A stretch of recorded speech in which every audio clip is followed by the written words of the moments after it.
If you drink matcha and if you drink English breakfast tea, you probably think that they have nothing to do with each other.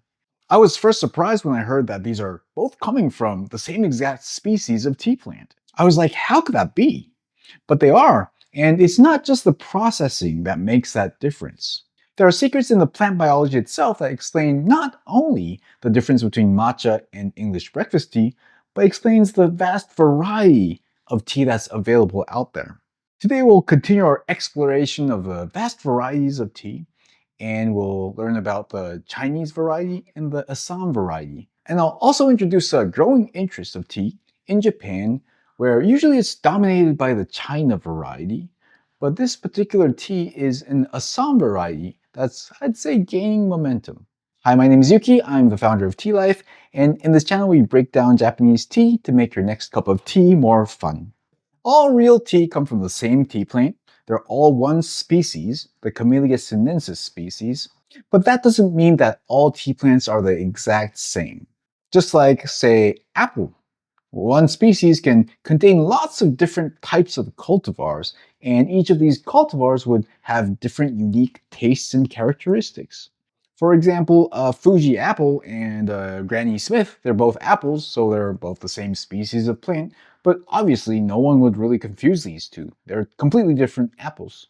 So tea basically works the same way. Within the Camellia sinensis, there are two major botanical varieties that really matter in tea.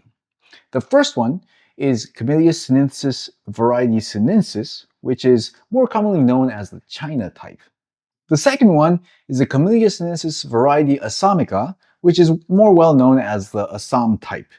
Matcha is almost entirely made from the sinensis type, while the English breakfast tea and other black teas are basically all made from the Assamica type. Now, these two botanical varieties have extremely different characteristics. The sinensis type tend to have smaller leaves, a stronger amino acid content, which means that they have stronger sweetness and stronger umami. And that's why they work so well for shaded green tea such as matcha.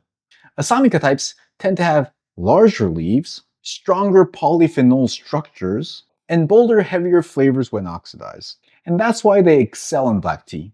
So you can say that the biological varieties, they kind of set the base of the tea, and then the way they process the tea kind of amplifies those characteristics. And that's why we have such a variety of taste when it comes to the same tea plant.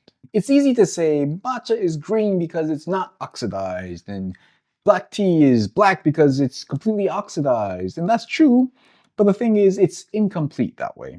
Japan, again, is overwhelmingly dominated by the sinensis type or the China type.